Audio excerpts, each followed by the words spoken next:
Give Eubank a message? You haven't come to each other yet. I'm not doing this. Chris, I salute you, mate, and you know, well done for winning the first fight. It takes two to tango. We both delivered.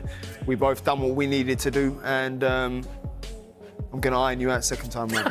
I told him the other day, maybe it was yesterday or the day before, I said, man, once you get past this fight, you dominate this fight, they can't deny you fighting for a world title, you know. At 160, I believe he can. Can you give Eubank a message? I'm not doing this. Chris, I salute you, mate, and you know, well done for winning the first fight. It takes two to tango. We both delivered. We both done what we needed to do. And I'm going to iron you out second time round. You know, I told him the other day, maybe it was yesterday or day before, I said, man, once you get past this fight and you dominate this fight, they can't deny you fighting for a world title. You know, at 160, I believe he can. Honestly, this guy has zero respect for anything. And I hope people can see through it. Some will, some won't. But if you can't see the just, that's a lot of what happened up there was just wrong. So listen, we go to work and we're in to win the fight. It's going to be different this time. Conor Benn and Chris Eubank Jr. confronts each other on IG Live. Benn spoke with cold conviction, promising a systematic beating for Eubank. His calm delivery carried menace, a quiet threat that he's coming prepared this time. Every word hinted at unfinished business and a deeper hunger for revenge. Sims yet, but in which ways can you be better, do you think? I just more disciplined. It's a matter of sticking to the tactics and the game plan rather than me going in there and trying. Chris Eubank Jr. sounds composed yet dangerous.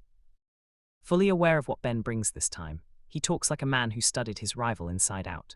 Eubank's tone isn't arrogant, it's assured. He knows the battlefield, the rhythm and the damage required to end this rivalry for good. But the fight, once that bell goes, I think will be even better than the first one because we know each other now. So we know the weaknesses, we know the strengths. It could be a whole new fight, or it could be a war from round one again.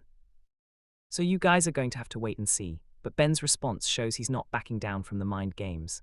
Conor Benn's frustration spills out as he fires a few verbal jabs at Eubank's mindset. He paints Chris as paranoid and detached, a man trapped in his own bubble. But in boxing, emotion can cloud judgment, and Benn's irritation might just play right into Eubank's calm strategy. Listen, I don't like Chris. I don't have to like him, but no one's out to hurt anybody here, you know. And it's a shame that he lives in that world of paranoia where he genuinely believes that anybody's out to get him because nobody really is. And it's for his tonal. I couldn't care less about his tonal. You like bro like I don't care. I mean, and that's where Bowie steps in, breaking down exactly why Eubank holds the upper hand. Bowie doesn't hold back. He makes it clear Conor Benn's chances are slim from the mind games to the press conferences. He believes Eubank is simply ahead in every department. It's confidence rooted in preparation, and Bowick sounds certain that experience will decide this rematch for me to ask you, but I'm going to ask it anyway. Back, is there any way you can see that Conor Benn beats your guy? No, I can't, for the simple fact that it's hard to beat. It's hard to beat the guy that already didn't beat you. I mean, I could see that Chris is beating him at everything. The press conference, the Starrons, the fight. It's to me, he got his number, you know, and I think he's going to be in a better position coming into this next fight because Chris know what to expect out of. Eddie Hearn lays it out bluntly. Another loss could derail Conor Benn's career. The middleweight talk can't hide the truth. Benn needs a statement win. He senses the urgency, the weight of expectation pressing on his fighter's shoulders. This isn't just a fight, it's survival. What does it do to Conor Benn's career trajectory if he does lose a game? Look, I mean, you never want back-to-back defeats. Obviously, we know the future is at 147. We've got Lewis Crocker here. You know there's a shot at the world title, but losing is a disaster for Conor. Yeah, I can dress it up to you and say it's up at middleweight. It doesn't really matter. Now we go. But that's not what Conor Benn's about. You see a different Conor Benn in there today because all he's focused on is the performance and the fight and getting the victory on no. Duke McKenzie highlights just how electric the first event was. The atmosphere, the rivalry, the drama, it had everything. But the bigger the stage, the heavier the expectation. Both fighters now carry the pressure of recreating that same intensity, but with far more on the line this time. You know, like I say, the fight wasn't a letdown because it was a good fight, but as an event, you won't get a better event than that. And then they'll have to go some actually to surpass that or even equal that. Let's just hope they get the same turnout in terms of the numbers, people going through the live gate and watching that fight because it was a great event. There's no if buts or may. You won't get world title fights that actually are a better event. Tony Bellew calls it how he sees it. He feels the rematch favors Benn if it happens soon given his youth and recovery speed, but Eubank's experience and adaptability can't be dismissed. He's proven time and again that when the pressure rises, his composure holds firm. Was to 168. He ain't coming back down to 160, so it's got a very short lifespan, this rematch. It's got to be done. The sooner the better. Eubank Jr. opens up about the tactical changes he plans to make for the rematch. Chris Eubank Jr. makes it clear this isn't about points, it's about domination. His partnership with Bomac signals a complete tactical evolution. Eubank isn't planning to outbox Benn, he's planning to dismantle him. You can sense the precision in his words, controlled aggression with a champion's mindset. Bringing in Bomac wasn't just a training move, it was a statement of intent. Eubank's hunger to finish the fight inside the distance tells you everything about where his confidence stands. He's not chasing redemption, he's chasing closure. We don't want the fight going 12 rounds. So that means we have to, the best chance of that is to employ a different strategy, have different tactics, have a different mindset on what it is we need to do with Conor Benn in that ring. That's why we brought Bomac in. Johnny Nelson's analysis cuts deep. He questions whether Eubank has peaked. His tone suggests doubt, the kind that lingers after a fighter's defining moment. He credits Benn for his resilience, the ability to absorb punishment and keep coming forward. Nelson hints that the rematch might not be as one-sided as some predict. If Eubank has truly reached his ceiling, Benn's improvements could bridge the gap, but those are heavy assumptions in a sport where one clean shot can flip the narrative in seconds. Nelson's breakdown brings realism to the hype.